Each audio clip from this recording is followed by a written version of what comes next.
2 decades after Adolf Hitler terrorized Europe, a high-ranking religious figure in the United States, Archbishop Valerian Trifa, was embroiled in controversy. Romanian immigrants identified Archbishop Trifa as a man with a secret past, responsible for the murders of hundreds of Jews during the war. Trifa denied it. To see whether Trifa played a role in these horrific war crimes, the United States government looked for scientific proof.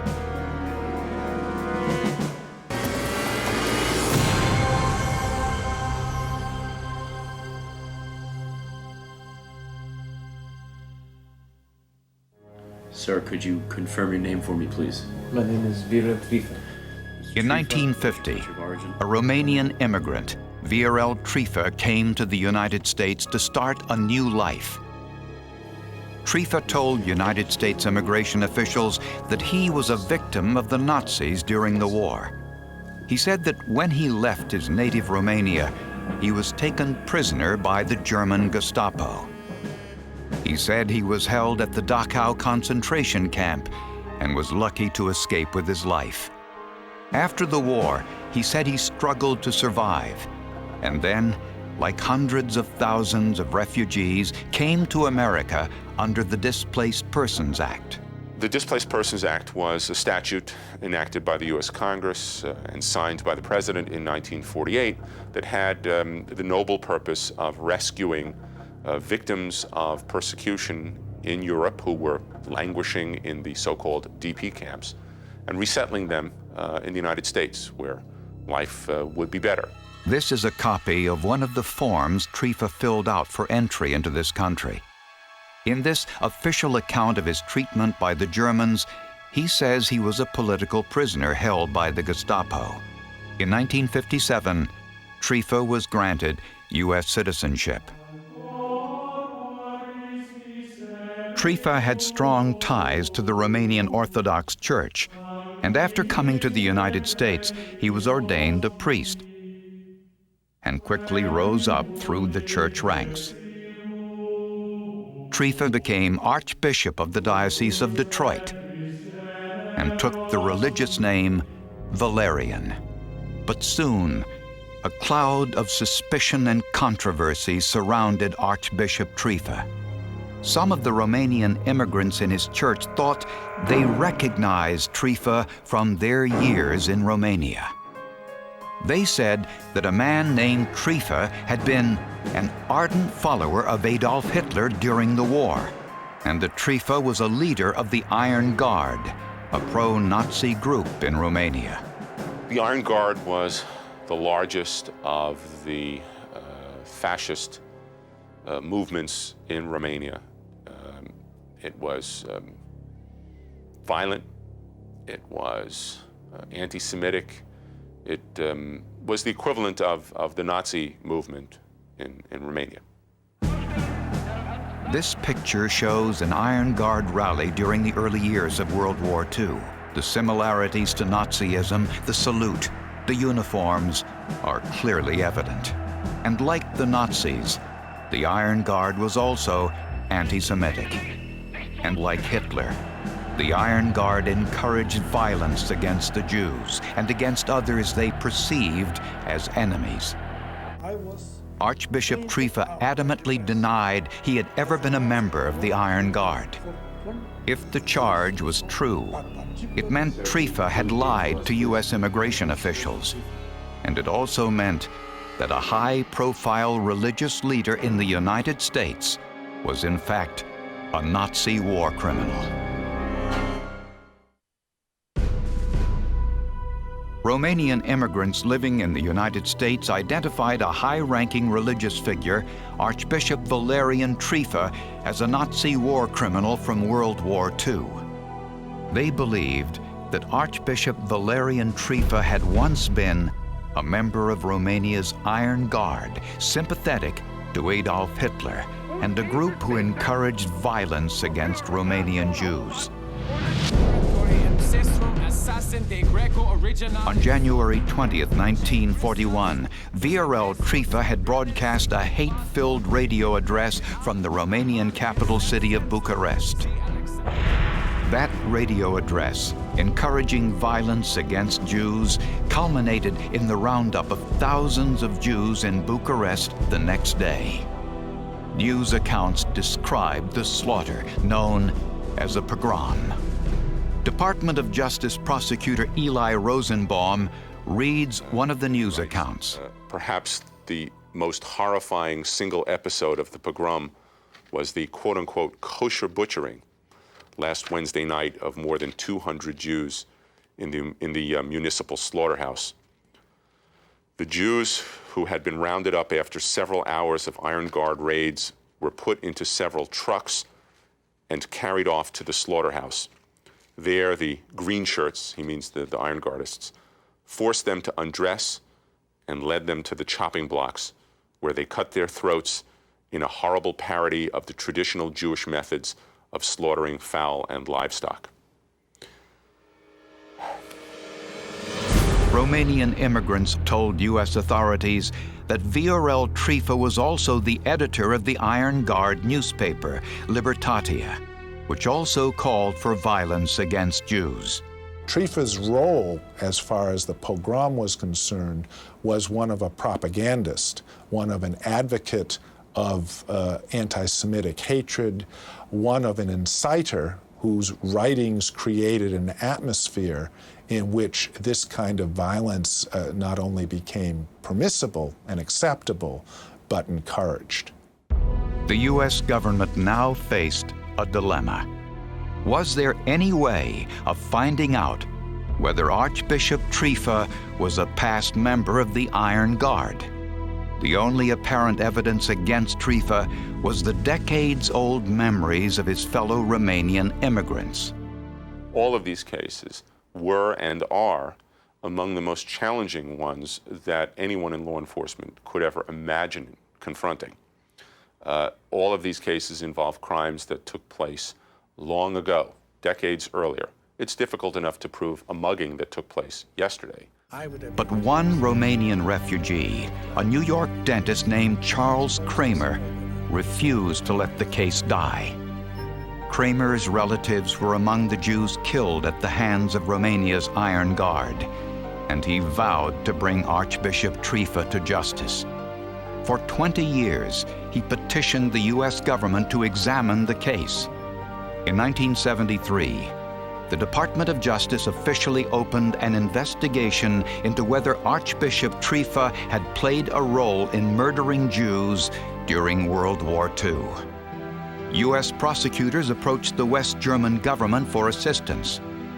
The Germans kept meticulous records during the war, and in their archives, investigators found 22 postcards written by a man named Trifa, who had been a member of the Iron Guard. The postcards were found in a record group in West Germany, not in the communist bloc, but in West Germany, in a record group that was called Small Collections. It was just small, miscellaneous collections that the German archivists did not know how to file. And so they filed them in a record group called Small Miscellaneous Collections. Whoever wrote the postcards was no concentration camp survivor. The writer was a guest of the Nazi government and spent the war years in relative comfort. They essentially describe what he's doing during the day, if he's seen a movie, what the weather's like. Very normal, mundane type of stuff that an individual at peace, without much fear of his life, might write to his comrades while on a vacation. The cards were signed by VRL Trifa. If they were written by the man known in the United States as Archbishop Valerian Trifa, the Archbishop had lied to immigration officials. Forensic scientists looked for some way to prove that Archbishop Valerian Trifa had written these postcards.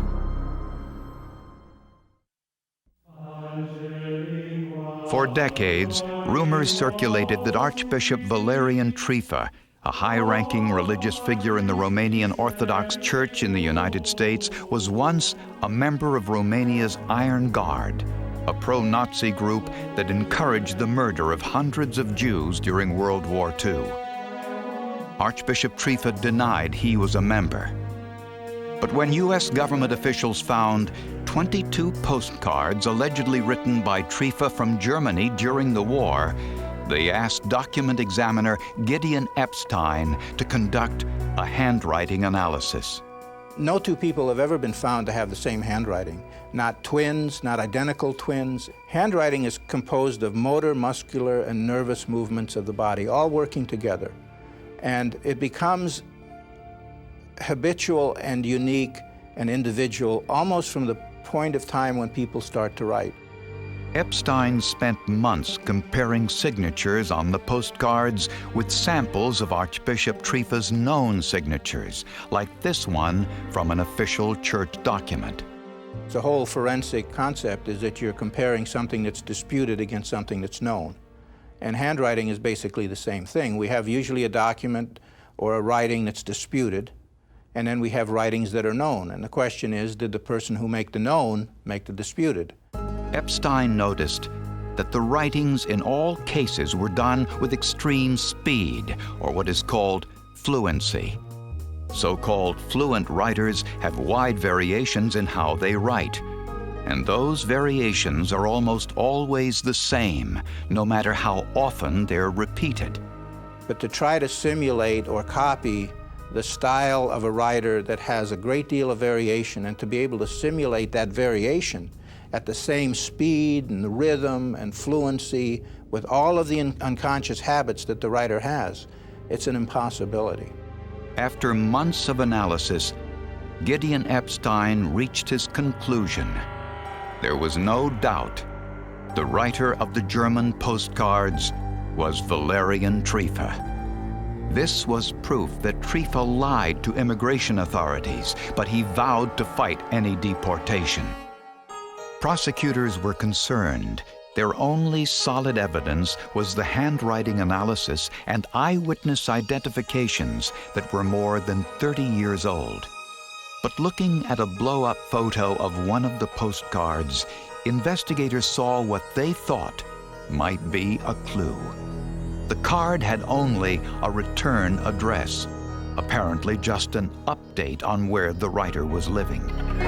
On a large blank space, investigators saw what they thought might be a fingerprint. They petitioned the West German government for the actual postcard and were denied. The West Germans did not want the postcard damaged, and in the 1970s, the powders used to detect fingerprints would have permanently altered the card. The case stalled for years. I believe that the Immigration Service felt that the case was just too difficult. They couldn't handle it. What brought the case back to life was a new piece of forensic technology, the laser. In the 1970s, researchers discovered that laser beams react with the oils that form fingerprints, causing the prints literally to glow or luminesce. The procedure was non-invasive. In other words, a print, if it existed, could be taken from the German postcard without damaging it. In 1982, the West Germans brought the postcard to FBI headquarters in Washington, D.C. to be examined with laser technology. It was classified technology that enabled them, they believed, to detect fingerprints that could not be detected using traditional means. So sensitive was this technology, that is to say, so secret was it, that when a German official brought the postcard, the original, with a Justice Department escort to the FBI, the German official was allowed to go up to the door of the room in which the machine sat and no further. He was barred from even seeing it. But there were a number of problems. Investigators were not even sure the postcard contained a print. And so much time had passed since the postcard was written, there were questions about whether the finger oils that might be present would be visible, even with laser technology.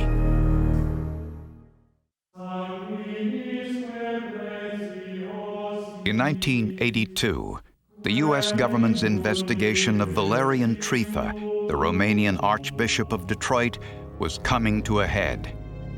Prosecutors suspected that Trifa had lied about his involvement in the murder of hundreds of Jews during World War II. Trifa said they had the wrong man, that Trifa was a common name in Romania, and that it was another man named Trifa who had been the member of the pro-Nazi Iron Guard movement. The case came down to one postcard signed by Valerian Trifa in Germany during World War II. Forensic scientists suspected that it may contain a fingerprint.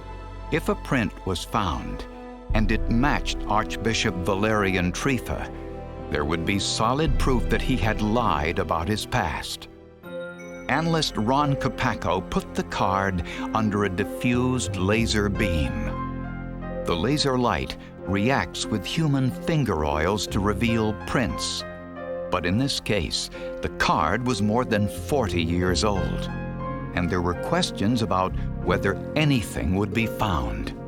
Kopacko, examining the card through orange-filtered goggles that eliminate all sources of light other than the laser, was surprised at what he saw.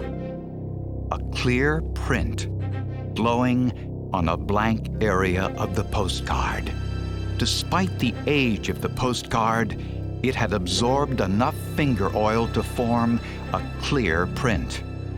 The question was whether the fingerprint on the postcard was the fingerprint of Archbishop Trifa. Kopacko photographed the print on the postcard. In this photo, the print, a left thumb print, can be clearly identified. Investigators now went to the document Trifa entered the U.S. with in 1950. At that time, he was fingerprinted. The thumbprint of that document was compared with the thumbprint taken from the postcard. It was a perfect match. The prints on both documents were the left thumbprint of Valerian Trifa. The ultimate proof is a latent fingerprint. There is no known way to fabricate a latent fingerprint in a way that is undetectable. So when we got word from the Bureau that their technology had succeeded in finding Trifa's print on this old document, something that had never happened in any of our cases before nor since, we were of course ecstatic. We were ecstatic. This 40-year-old print is the oldest latent print ever detected by any law enforcement agency in the world. Investigators speculate that when Trifa wrote the card using the fountain pens of the day, his finger oils mixed with a small amount of ink, sealing the oils into the porous paper of the card.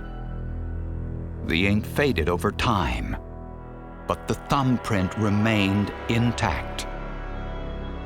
The print was almost invisible to the naked eye, but clearly visible under the new technology of the laser.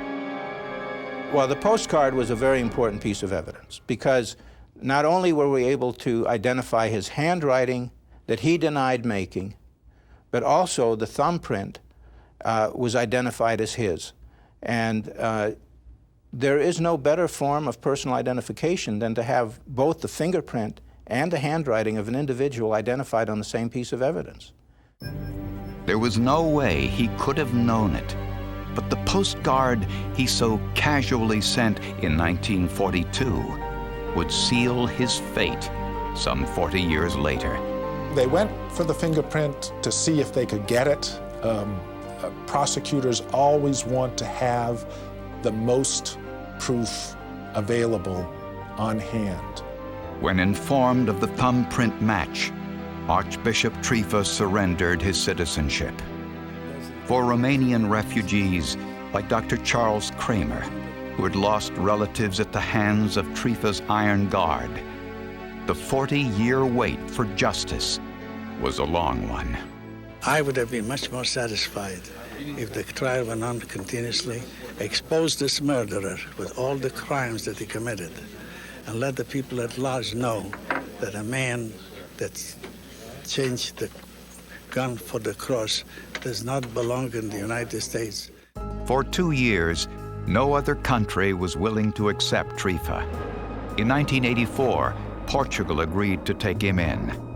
After a youth spent as a fascist leader and adulthood spent as a religious figure hoping to escape his past, Valerian Trifa ended his days as an exile, dying in Portugal in 1987.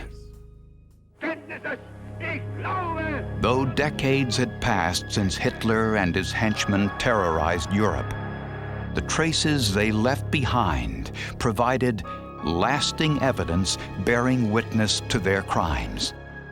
We don't have a murder weapon, we don't have a body. What we have is paper. It's paper that survives to bring these people to justice.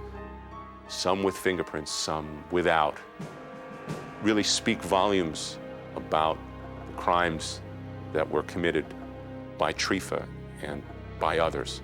And it's those documents that survive. Even though the victims didn't survive, the documents survive to make these prosecutions possible.